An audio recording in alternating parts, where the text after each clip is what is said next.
नमस्कार मंडळी, नवीन एका इंटरेस्टिंग व्हिडिओमध्ये सर्वांचं मनापासून स्वागत आहे. मित्रांनो, महाराष्ट्रातील दिव्यांग बांधवांसाठी ही व्हिडिओ अतिशय महत्त्वाची आहे.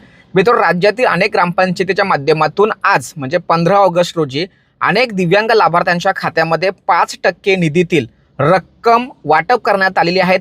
अनेक लाभार्थ्यांच्या खात्यामध्ये 4,000 रुपये, 5,000 रुपये, 6,000 रुपये अशा पद्धतीची रक्कम ही अदा करण्यात आलेली आहे. आणि या संदर्भात अनेक लाभार्थ्यांच्या माध्यमातून मला माहिती सुद्धा दिली किंवा कळवली. तर याचा अर्थ असा आहे की तुमच्या सुद्धा ग्रामपंचायतीमध्ये जो काही जमा होणारा रक्कम आहे किंवा जेवढा काही कर जमा होतो त्या जमा पैशातून 5% निधी वाटपाचा नियम आहे, परंतु अनेक ग्रामपंचायतीमध्ये तो वाटप केला जात नाही. या संदर्भात मी दिवसेंदिवस अनेक लाभार्थ्यांशी चर्चा करत असताना माहितीचा अधिकार टाका असं सांगितलं होतं. तर अनेक लाभार्थ्यांनी त्या संदर्भात माहितीचा अधिकार टाकला आणि अखेर त्यांना माहितीच्या अधिकाराखाली ती माहिती मिळाली की अद्यापर्यंत 10 वर्ष आले, 5 वर्ष आले, 4 वर्ष आले, हे पैसे वाटप केलेले नाहीत. तर जेव्हा माहितीचा अधिकार टाकला त्यावेळेस तिथले जे ग्रामसेवक आहेत, सरपंच आहेत, हे जागे झाले आणि त्यांनी हिशोबानुसार अनेक लाभार्थ्यांच्या खात्यामध्ये 6,000 रुपये किंवा 3,000 रुपये, 4,000 रुपये त्यांच्या जमा झालेल्या रकमेपैकी 5% निधी स्वरूपात वाटप केलेले आहेत. तर मित्रांनो, तुमच्या सुद्धा ग्रामपंचायतीमध्ये पैसे वाटप झाले का किंवा आतापर्यंत किती वर्षाचे वाटप झाले, किती वर्षाचे वाटप झालेले नाहीत, या संदर्भात प्रत्येकाने माहिती द्या. म्हणजे आपल्याला कळेल की बाबा तुमच्या ग्रामपंचायतीने 5% निधी वाटप केलाय किंवा नाही केला. जर समजा तुमच्या ग्रामपंचायतीमध्ये या संदर्भात जर पैसे वाटप होत नसतील किंवा झाले नसतील तर तुम्हाला सुद्धा माहितीचा अधिकार टाकून हे पैसे तुमच्या हक्काचे आहेत ते घेता येणार आहे. महाराष्ट्रातील अनेक दिव्यांग बांधवांनी या संदर्भात काम केलं, तुम्ही सुद्धा काम करू शकता.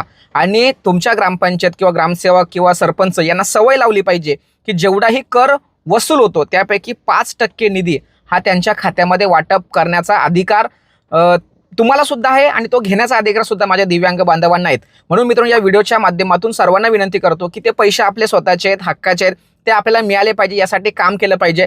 जास्त विनंत्या करायच्या नाही, डायरेक्ट ग्रामपंचायतीवरती माहितीचा अधिकार टाकायचं आणि किती लोकांना पैसे वाटप झाले, नाही झाले का, त्याचं कारण मागवायची. आणि ज्या काही मासिक सभा मीटिंग होतात, ग्रामसभा होतात, त्यामध्ये हा विषय मांडायचा आहे.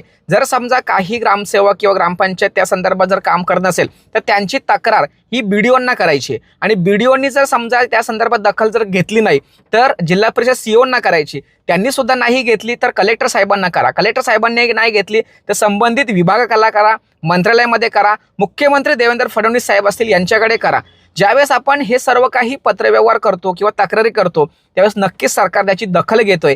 अनेक ग्रामपंचायतीच्या ग्रामसेवकांनी त्या संदर्भात दखल घेतली आणि पैसे वाटप केले, व तुमच्या खात्यामध्ये पैसे का वाटप होत नाही यातला आपण सुद्धा कुठेतरी कमी पडतोय का, ही महत्त्वाची बाजू समजून घेतली पाहिजे. ज्या लाभार्थ्यांना हे पैसे जमा झाले त्यांचे खूप खूप अभिनंदन, आभार. आणि ज्यांचे जमा झालेले नाहीत त्यांनी कामाला लागा, कारण हे पैसे हक्काचे आहेत आणि ते मिळाले पाहिजे याची सवय संबंधित ग्रामपंचायतींना झालं पाहिजे. ग्रामसेवकांना कामाला लावायचं काम आपलं आहे, ते काम करतील नाही करतील तर हा भाग वेगळा, पण आपल्या हक्कासाठी आपण पुढे येऊन काम केलं पाहिजे. महत्त्वाची अपडेट द्यायची होती, सर्वांना शेअर करा. भेटूया पुढील व्हिडिओसह, तोपर्यंत धन्यवाद. जय हिंद, जय महाराष्ट्र.